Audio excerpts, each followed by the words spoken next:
Кешары, қалдарыңыз қалай?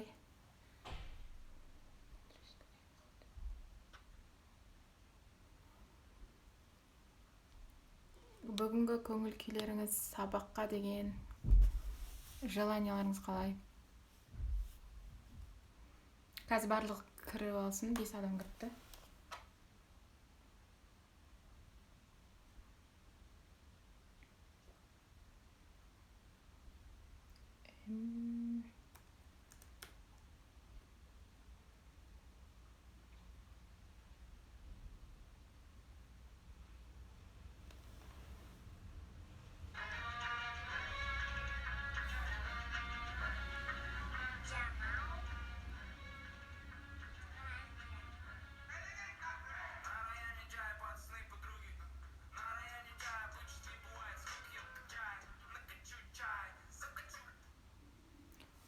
Адамдар кіргенше сіздерге өлең қоя тұрайын деген ғой.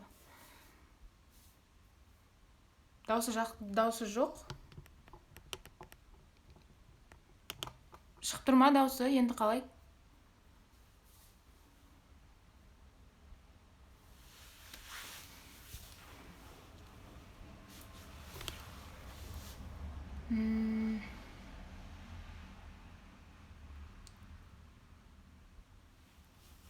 Тамаша да зор болып тұр желание.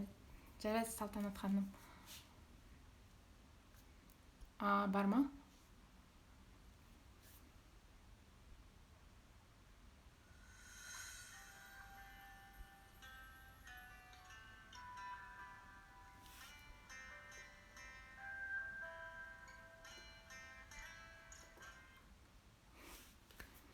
Бес адам болып тұр ғой. Бүгінгі Алматы тәтен сабақ қалай өтті? Жақсылап жеңілдеп қалдыңыздар ма?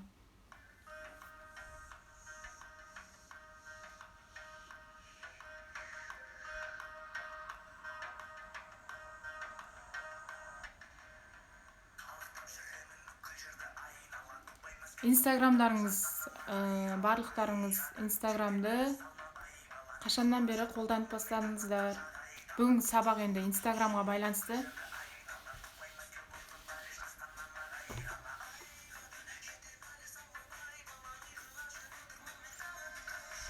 Қалыңыз қалай, Назым ханым, кеш жарық. Естілді ма, Гүлмира ханым? Тамаша, дауыс керемет болса қуаныштымын сіздер үшін.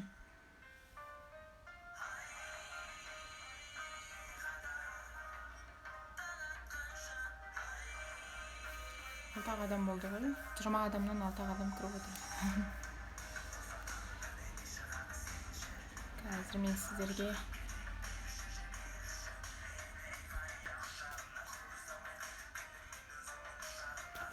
жалпы бүгінгі сабақ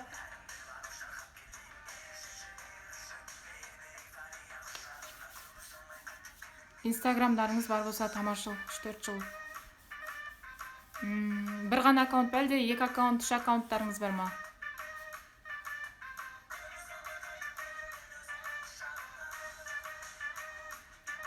Алты адам болды.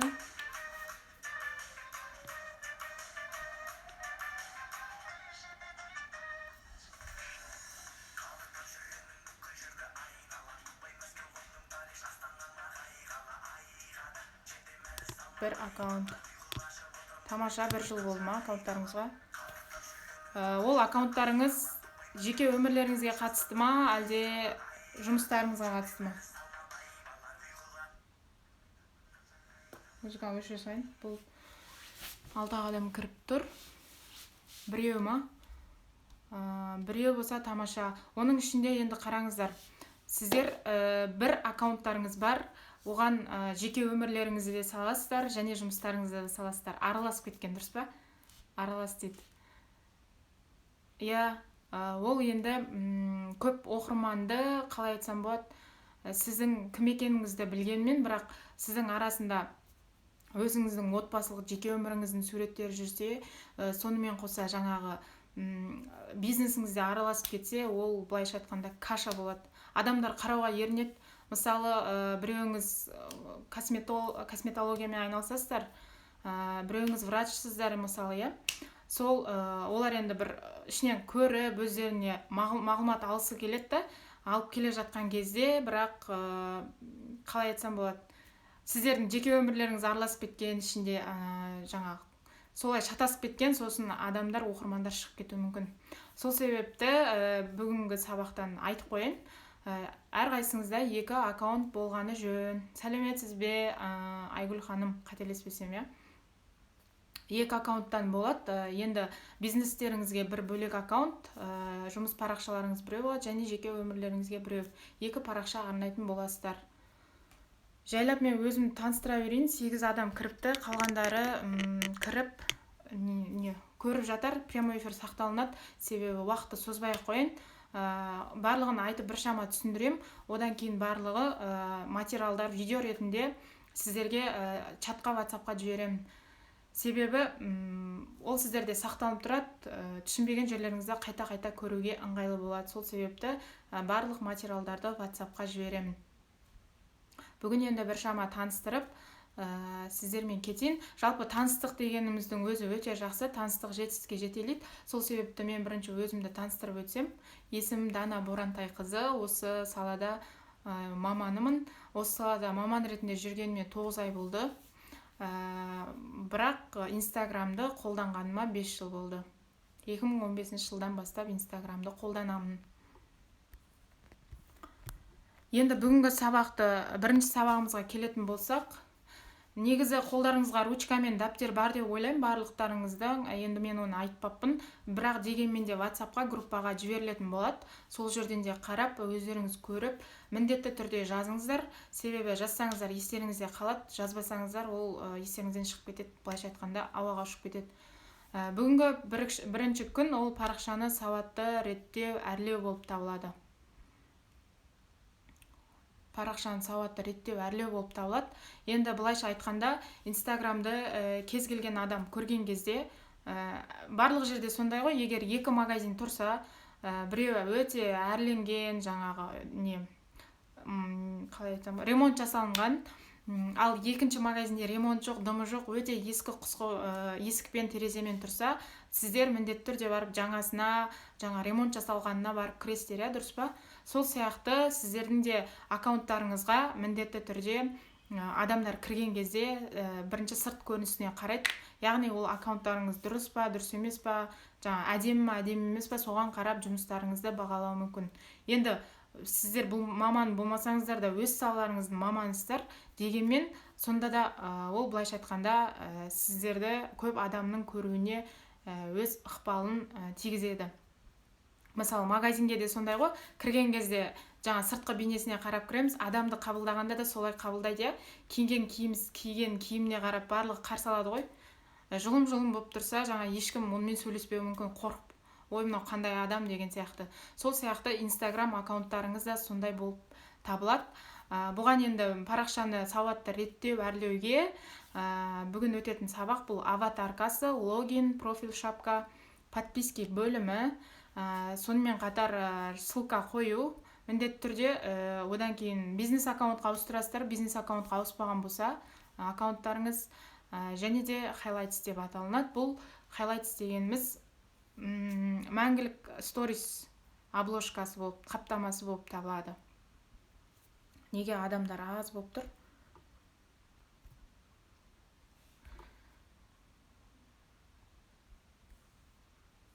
Так. Көрініп тұрма сіздерге? Мен енді ары қарап жалғастырып айта берейін ба, басқа кісілер кірмей ме екен?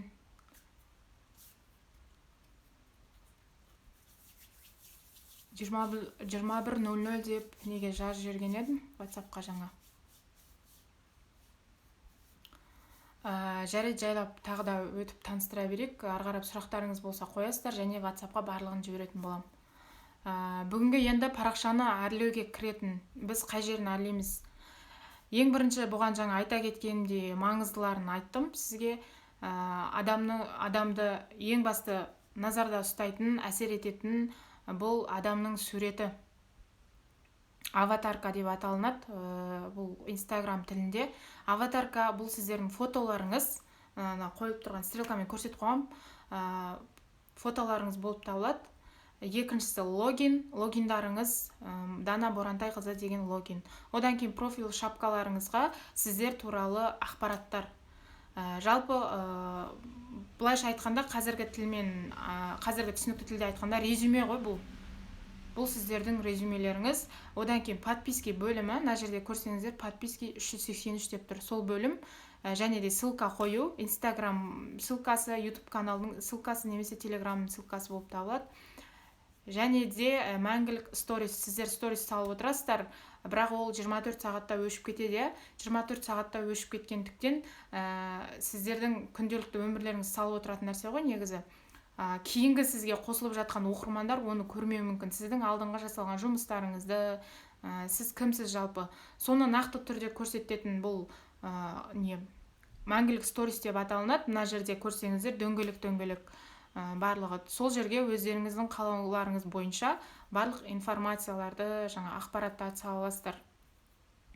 Мысалы, сіздің жұмыс орныңызда коллективтеріңізбен түскен стористарыңызды, қай жерде оқыдыңыз, студент болған кездегі стористарыңызды салып қойсаңыздар болады. Сонымен қоса жасаған еңбектеріңіз және де марапатталған, ол сіздердің былайша айтқанда дәлелдеріңіз, сол өз мамандықтарыңыздың маманы екендеріңіздің дәлелі болып табылады. Результаттарды салып отырасыздар және де сол жерден кез келген адам көруіне болады. Сонымен қоса енді жеке-жеке тоқталатын болсақ, қазір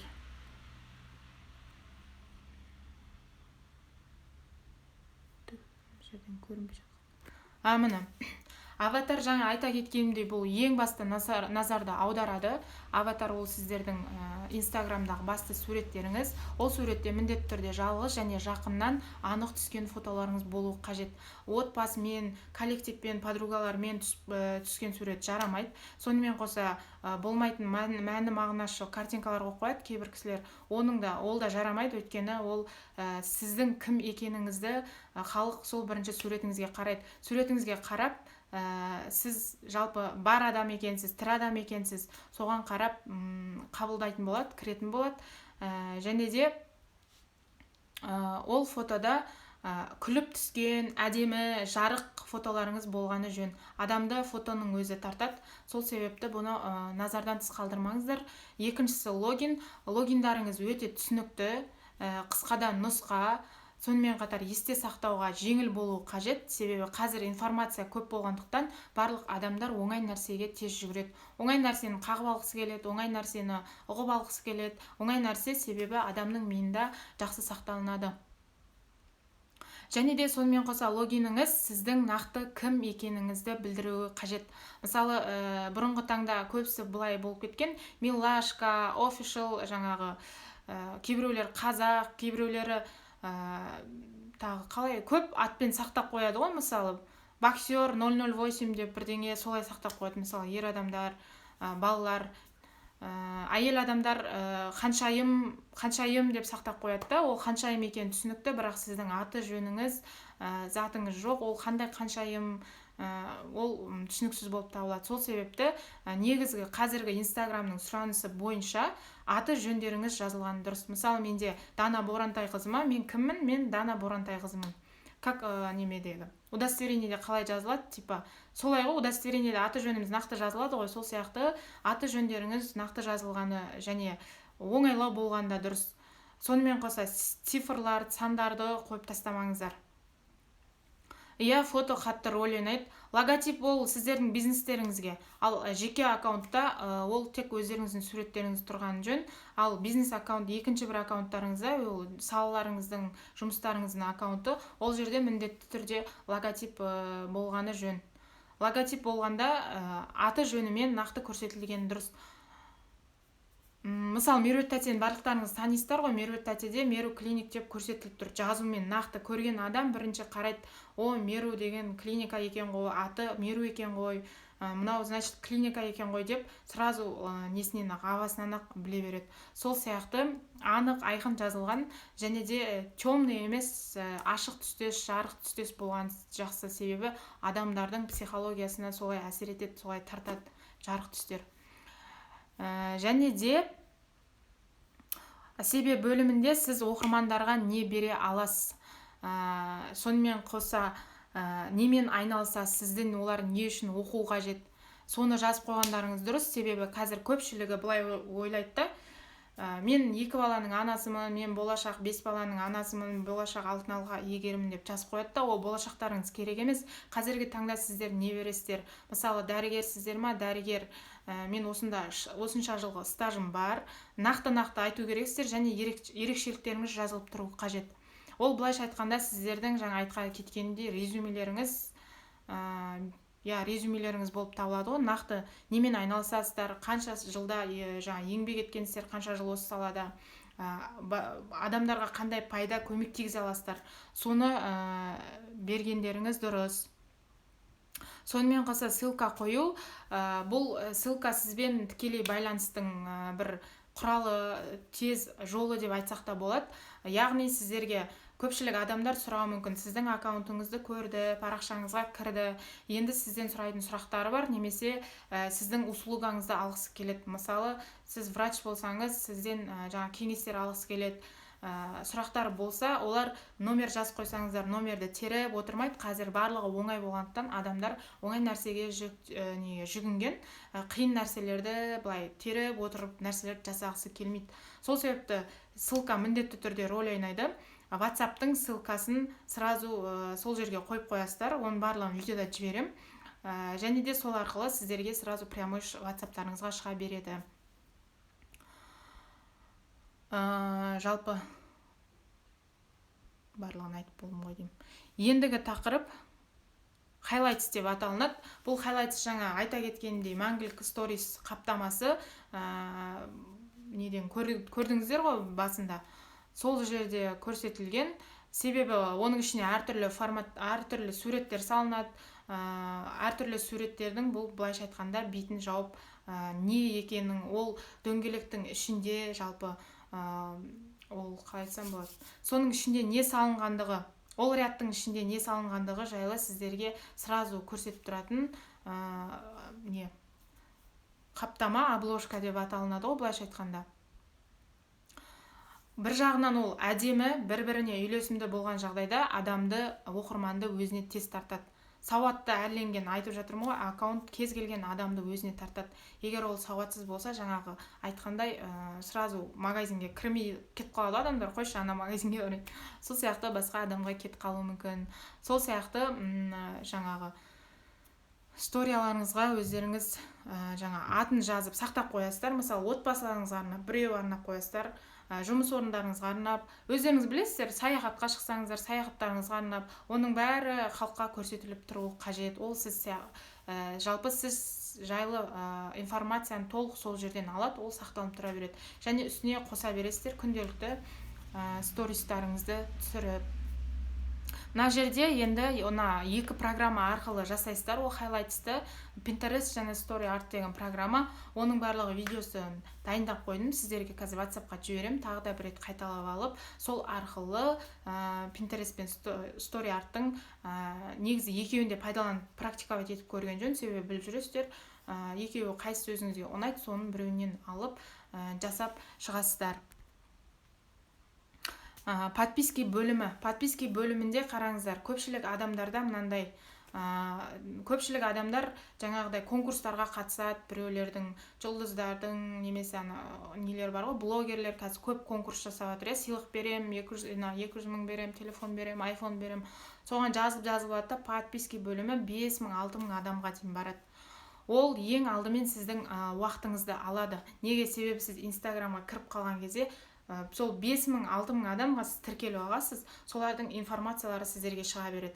Ал сіз оның біреуіне кіріп кетесіз, одан кейін екіншісіне, үшіншісіне не істейін деп жатсыз, Инстаграмға кіріп, соны ұмытып қаласыз. Негізі көпшілік ойлайды, Инстаграмда біреудің өмірін тамашалап кіру үшін. Ондай нәрсе емес. Инстаграм нағыз табыс көзі. Бұл Инстаграм арқылы кез келген адам табысын таба алады. Сол себепті, наоборот, сіздерді басқа адамдар қарауы керек, қызығып. Екіншіден, ол әдемі көрінбейді, подписки бөлімі толып тұрса, ол әдемі көрінбейді. Үшіншіден, Инстаграмның өзінің заңдары бар.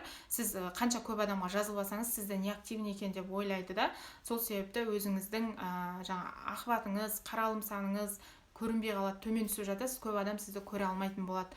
Сол себепті өзіңізге керек емес адамдардан подписки бөлімін тазартасыздар. Бүгін керек емес адамдардан жалпы өзіңізге жақын адамдар, оқитын адамдар, мысалы өздеріңіз қарап, өздеріңіз сабақ алатын, мысалы мықты дүниежүзілік бойынша врачтар болса, сол өзіңізге керекті адамдарды ғана қалдырыңыздар да, қалғанын барлығынан отписка жасап тастаңыздар. Әсіресе қалаулы адамдарын көп адамдар көреді екен, мен соны байқадым. Бүткіл кішкентайдан үлкен адамға дейін жақсы қарайды екен. Лимитті сақтаңыздар, міндетті түрде блокқа түсіп қалмаңыздар. Сағатына 1.80-12, суткасына 300-дей ғана адамнан отписка жасаңыздар. Егер сіздерде көп болса, көп тіркеліп алған болсаңыздар, және де айтатынымды айтып болдым ғой деп ойлаймын. Жалпы осы бүгінгі тақырыптар қазір барлығы видеодан нақты айқын көрсетілген. Енді бүгінгі үй тапсырмасын, бірінші күннің үй тапсырмасы, бүгін аккаунттарыңыз сіздер толық әрлеп, реттеп, міндетті түрде до и после суретін түсіріп алыңыздар. Себебі өздеріңіз до и после жақсы қарап нәтижесін көресіздер, қандай айырмашылық бар екендігін. Және де бүгінгі сабақтан алған кемінде 3 инсайттарыңыз міндетті түрде жазыңыздар. Жазбасаңыздар ой естеріңізде қалмайды. Дәптерге жазсаңыздар тіптен жақсы. Дәптерге жаза алмасаңыздар сториске салып мені белгілеп кетсеңіздер де болады. Сонымен қоса үшінші жеке аккаунттарыңыздан бөлек тағы бір екінші аккаунт ашасыздар. Жаңа көпшіліктеріңіз айтып жатырсыздар ғой, бізде бір ғана аккаунт, ол бір аккаунттың ішінде барлығы каша, бәрін сала береміз деп. Ондай болмайды. Сол себепті міндетті түрде екінші аккаунттарыңызды ашыңыздар. Оны өздеріңіз енді шешесіздер. Қайсысын жеке аккаунт қылып қалдырасыздар, жеке өмірлеріңізге арнап, қайсысын бизнес жаңағы мамандықтарыңыз бойынша, салаларыңыз бойынша информация салып, сол жерді, былайша айтқанда компанияларыңыз ғой, сол компанияларыңызды бастайсыздар. Соны маған үй тапсырмасына скриншот жасап жібересіздер, жасағандықтарыңыз жайлы. Жаңа до и после суреттеріңіз жібересіздер. Бүгінгі тақырып жалпы осылай, аса қатты қиындығы жоқ, сіздер меңгеріп кетесіздер. Барлығы адам жасағанда адам жасайды, сол себепті сіздердің қолдарыңыздан келеді, мен сенімдімін. Енді сұрақтарыңыз болса қойсаңыздар болады. Қазір видеода барлығы көрсетілген, мына жерде Сабра білет, уже Сабра марафонға қатысып жатыр, онлайн марафонға. Статистика туралы айтыңызшы дейді. Мақсат жазып отырып, жарайды, ештеңе етпес, прямой эфир сақталынады, қарап аласыздар.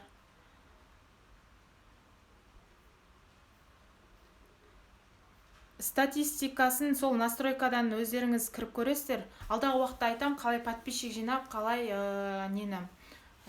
көрсетуге болатын, оқырман саны көп оқырманды жинап, статистиканы көтеруге болатындығы. Бүгін негізі Сабра, біз жаңағы пост жазу туралы марафонда не бердім ғой, сол жерде тақырыпқа байланысты ғой, адамға жаңа айта кеттім, бір пайдалы ақпарат беру керексіздер. Екінші инстаграмда ашасыздар, мен қазір сіздерге барлық видеоларды жіберем, бұл нақты бір шама түсіндіріп кетейін дегем. Екінші инстаграмды сол жерде WhatsApp группаға жіберем, сол жерде барлығы нақты көрсетілген, жазылып көрсетілген. Түсінбеген болсаңыздар міндетті түрде қайта қарап алыңыздар, қарасаңыздар түсінесіздер. Тағы қандай сұрақтарыңыз бар? Негізі көпшілік ойлайды, бұл инстаграм деген құр жаңағы фото түсіріп, фото салау, сосын жазу депші. Негізі оның майда жұмыстары өте көп. Сториске жеке өмірден информацияны салуға бола ма дейсіз? Самат аға, мына жерде қазір мен сіздерге лучше WhatsApp группаға барлығын жіберейін. Осы қарасаңыздар, инстаграмға кірген кезде сол жақ шетінде кішкене үйшік тұрады, екінші соткада альбомын көрсетеді. Сол үйшікті басасыздар, басқан кезде жоғары жақта камера тұрады, сол жақта. Сол камераны басып стористі сала бересіздер. Негізі сіздерді сататын сториспен тікелей эфир болып табылады, соны біле жүріңіздер. Алдын ала айтып қояйын, сторис көп салған сайын адамдар сізді көп көреді. Қазіргі таңда адамдар постта көп қарамайды, олар ең бірінші стористі қарайды. Себебі сторис білесіздер ғой, төбеде дөңгелек болып тұрады. сторис бірінші көрінеді, адамдар постқа түсуге үлгермей қалады стористі көріп боламын дегенше. Сол себепті сториспен көп жұмыс жасаңыздар, әсіресе жұмыстарыңызға, салаларыңызға байланысты күнделікті не істеп жатырсыздар, мысалы өздеріңізді қалай дамытып жатырсыздар сол салада, қандай уровеньге шықтыңыздар, соның бәрін салып отырғандарыңыз дұрыс. Себебі адамдар көріп, мына кісі мынандайды оқып жатыр екен ғой, мына кісінің мынандай стажы бар екен ғой, мына кісі мынандай нәрсемен айналысып, осындай жақсы мықты маман екен ғой деген сондай оймен сіздерге барады. Иә, әрине ашқан соң міндетті түрде баға берем, отчет міндетті түрде жібересіздер. Тағы қандай сұрақтарыңыз болады, қалғандарын бәрін WhatsApp чатқа видеомен жіберем, және сол жақта жұмыс жасап сұрайтын сұрақтарыңыз болса сұрасаңыздар болады. Сұрақтарыңыз жоқ болса, бүгінгі сабақты аяқтайық. Сұрақтарыңыз болса қойыңыздар. 7 адам күтті ма? Басқа қандай сұрақтар өтіп кетпеді ме? Сұрақтарыңызды көрмей қалсам қайта жазып жіберіңіздер.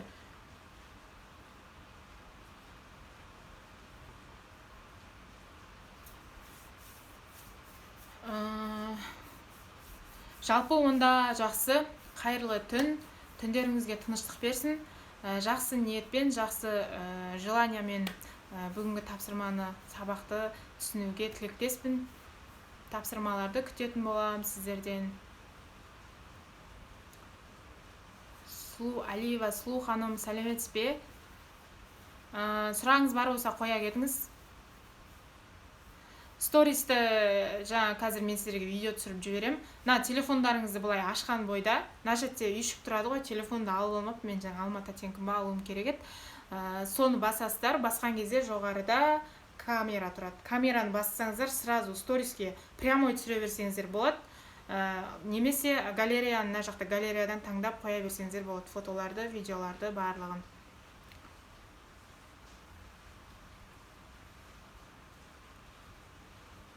Бір телефонға, Балнұр ханым айтқаныңыз жақсы болды. Бір телефонға 5 аккаунтқа дейін жұмыс жасауға болады.